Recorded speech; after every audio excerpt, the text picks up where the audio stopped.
নমস্কার, আমি সঙ্গমিত্রা। আমার এই সহজ রান্না চ্যানেলে আপনাদের সবাইকে স্বাগত। আজ আমি রান্না করছি পমফ্রেট মাছের কারি। আপনাদের যদি এই রান্নাটা ভালো লাগে তাহলে লাইক এবং শেয়ার করবেন, আর আমার এই সহজ রান্না চ্যানেলটাকে সাবস্ক্রাইব করে পাশের বেল আইকনটা দাবাতে ভুলবেন না। মাছগুলোকে আমি প্রথমে ভেজে নিয়েছি। এখন আমি কড়াইতে 2 বড় চামচ সর্ষের তেল দিয়ে দিয়েছি। এর মধ্যে দিয়ে দেবো একটা তেজপাতা, হাফ ছোট চামচ গোটা জিরে, ফোড়নটা দিয়ে একটু নাড়াচাড়া করে নিয়ে এর মধ্যে দিয়ে দেবো পেঁয়াজ কুচি। আমি একটা মাঝারি সাইজের পেঁয়াজ কুচি করে কেটে নিয়েছি।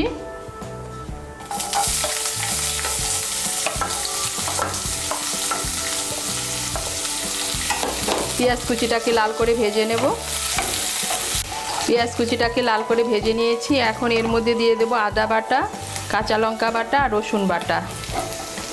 আমি এর মধ্যে দিয়ে দিচ্ছি 1 ছোট চামচ আদা বাটা, 4টে কাঁচা লঙ্কা বেটে নিয়েছি, আর দিয়ে দিচ্ছি হাফ ছোট চামচ রসুন বাটা।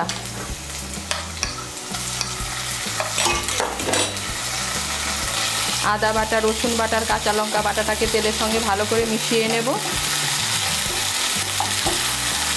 মিশিয়ে নিয়েছি। এর মধ্যে দিয়ে দেবো টমেটো বাটা, একটা মাঝারি সাইজের টমেটো বেটে নিয়েছি।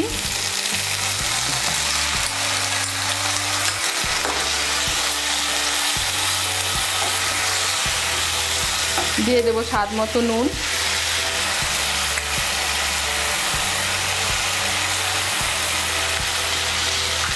টমেটো বাটাটাকেও তেলের সঙ্গে ভালো করে মিশিয়ে নেব। টমেটো বাটাটাকে ভালো করে মিশিয়ে নিয়েছি। এখন এর মধ্যে দিয়ে দেবো গুঁড়ো মশলা। গুঁড়ো মশলার মধ্যে নিয়েছি 1 ছোট চামচ হলুদের গুঁড়ো, 2 ছোট চামচ জিরের গুঁড়ো, 1 ছোট চামচ ধনে গুঁড়ো আর 1 ছোট চামচ লঙ্কার গুঁড়ো। ঝালটা আপনারা আপনাদের স্বাদ মতো দেবেন। গুঁড়ো মশলাগুলো দিয়ে একটা পেস্ট বানিয়ে নিয়েছি। মশলাগুলোকে ভালো করে মিশিয়ে নিয়ে মশলাটাকে আমি ভালো করে কষিয়ে নেব। এই দেখুন, মশলাটাকে ভালো করে কষিয়ে নিয়েছি। মশলার থেকে তেল ছেড়ে দিয়েছে, তার মানে মশলাটা ভালো করে কষানো হয়ে গিয়েছে। এখন এর মধ্যে দিয়ে দেব জল। আপনারা যেরকম ঝোল খাবেন সেই অনুযায়ী জল দেবেন। আমি এর মধ্যে 2 কাপ জল দিচ্ছি।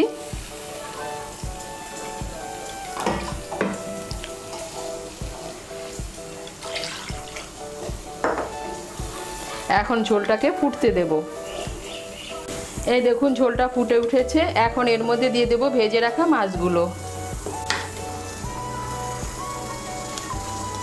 আমি এখানে 300 গ্রাম মাছ নিয়েছি।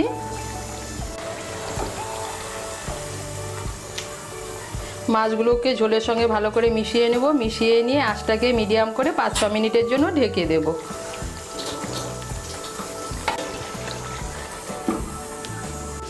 আঁচটা মিডিয়াম করে আমি 5-6 মিনিটের জন্য ঢেকে দিয়েছিলাম। এখন আঁচটা বাড়িয়ে দেব।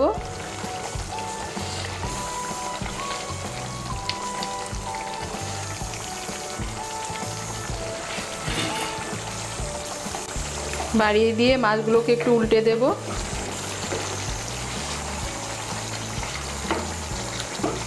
এখন এর মধ্যে দিয়ে দেব চিড়ে রাখা কাঁচা লঙ্কা, গরম মশলার গুঁড়ো। এর মধ্যে আমি দিচ্ছি হাফ ছোট চামচ গরম মশলার গুঁড়ো। গরম মশলার গুঁড়োটাকে ভালো করে মিশিয়ে নেব। গরম মশলার গুঁড়োটাকে ভালো করে মিশিয়ে নিয়েছি। এখন আঁচটা বাড়িয়ে আরও 1 মিনিটের মতো রান্না করে নেব।